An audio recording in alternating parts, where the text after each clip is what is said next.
I want to say just a word. I wrote about it on my Facebook page about vaccinations.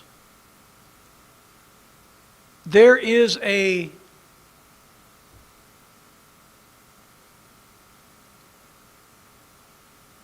unrelenting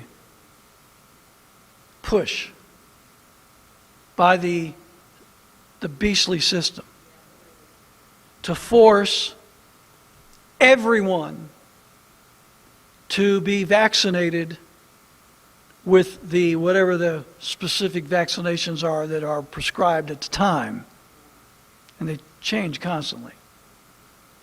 I wonder, I just throw this out, you ask your Christian friends and ask your pastors who are totally 100% supportive of forced vaccinations. Ask them, would it make any difference to you if you knew that the vaccinations that are being injected into your body, into the bodies of your children, contain aborted baby tissues, cells? If you knew that part of the ingredients in those vaccines came from aborted babies, would that make any difference to you?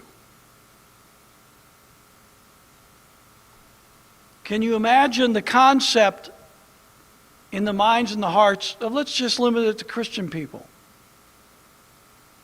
that would accept that we would deliberately kill human beings and then traffic their body parts for money, including injecting those body parts into our own bodies?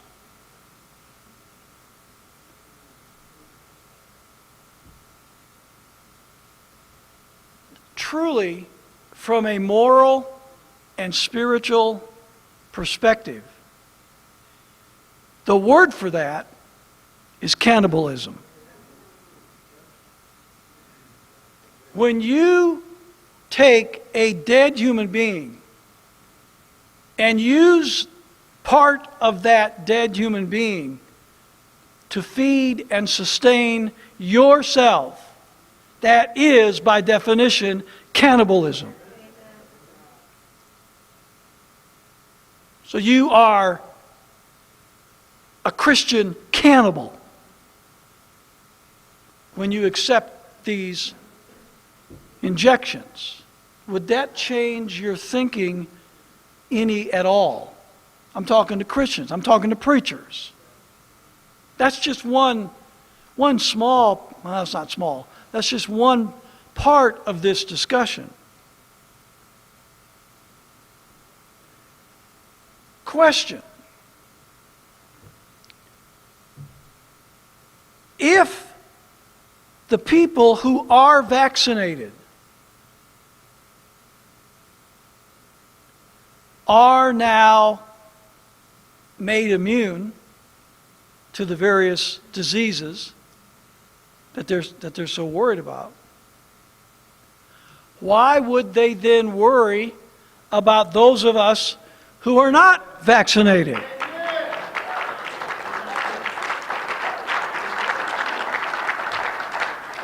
Serious question.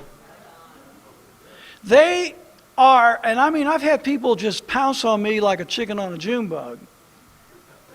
Well, we don't want, okay, if you want to be infected and you want to die early because you won't get the injection, that's fine, but don't get around me and don't get your kids around my kids and don't get in the public school because you're going to infect all of us because you refuse to be injected. Wait a minute. The reason you were vaccinated is so that you wouldn't catch all of our diseases. So what are you worried about?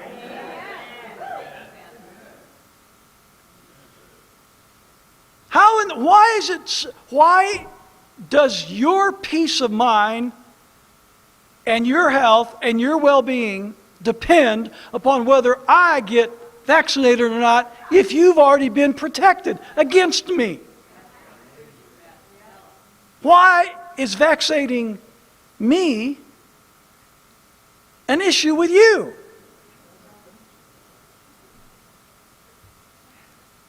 Is that a fair question?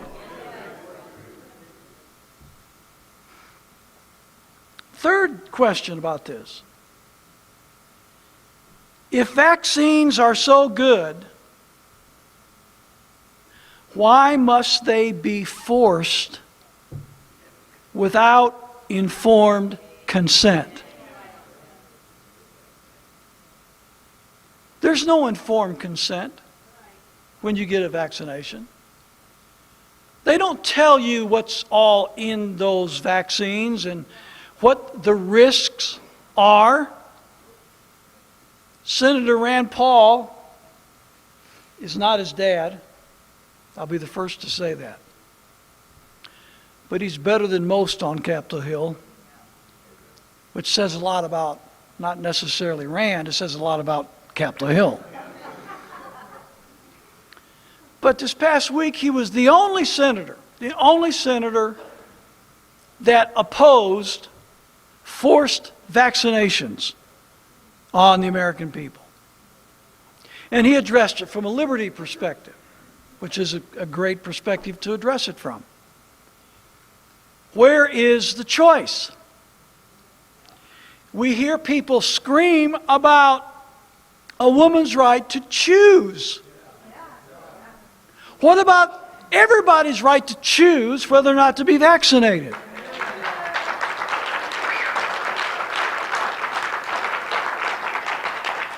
No, there is no choice. If your kids go to public school, you've got to be vaccinated. If you have this job, you have to be vaccinated. I mean, you poor fellows in the military, you go in, you're vaccinated so much, you have no idea what's crawling around in your body from all of the vaccines that you got in the military. But it's forced. You have no choice. You have no option. And not only is it forced, there's not informed consent. You know, I believe the American people have a right to choose, even the right to choose things that are bad for them. If people want to choose to put poison into their system, I think they have the right to do that. But I believe they have the responsibility to make an informed decision before they decide. Which means they have to be given all of the information. They need to be given all of the facts. And when it comes to vaccinations, no facts are given. How many, Dr. Annie, help me out, how many billions of dollars does the federal government spend on settling wrongful death caused by vaccines in this country? $4.5 billion, taxpayer dollars, has been doled out by the federal government for wrongful death suits caused by vaccinations. Is anybody told that statistic whenever they are given the demand to be vaccinated? Are they given the information of how many children are harmed physically or maybe even die because of vaccination? And the children are the worst. They're the most vulnerable to these vaccines. Are they told this information? No. They're just told very glibly, oh, this is good for you. All of the scientific data says it's good for you, and anybody who says it's not good for you is a wacko. And besides that, even if it's not good for you, you've got to have it. Something that must be forced must not be all that good. If something is truly good, it stands upon its own merits, stands upon its own reality, it proves itself to be beneficial and helpful, you won't have to force it on anybody. People will want it because it's proven to do them good. The very fact that it has to be forced means something isn't right. And I'm telling you, everything I said a year ago is happening right now in 2020. And what I said then, I say to you now. I will not, and as a fellowship, we will not. I promise you, whatever the cost, we will not ever submit to forced vaccination of any kind.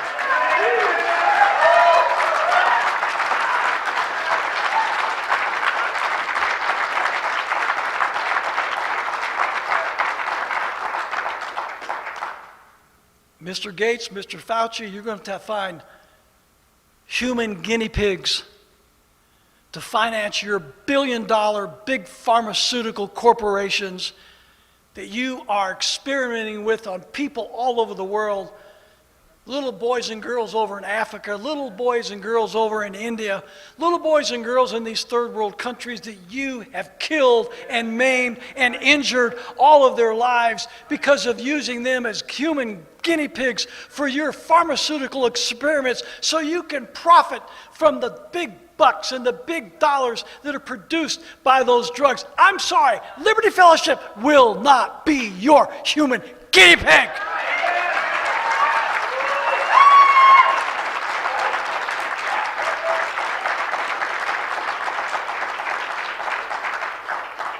It's coming.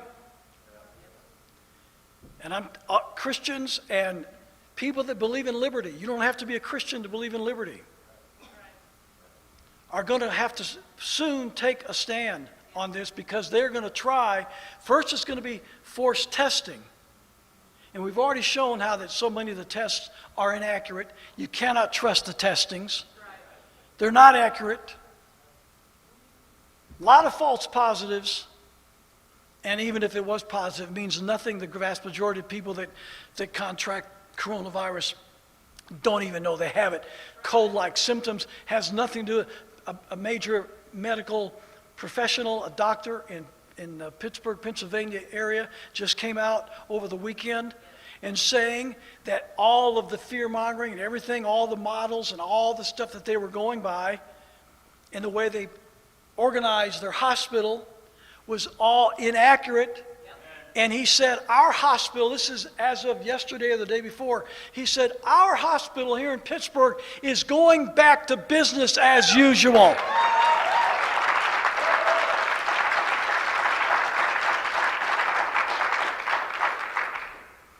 So this is the agenda. This is where the world is taking us. And I hate to say this to some of you folks that are deluded here, and you always get angry every time I bring this up. Sorry, I can't help it.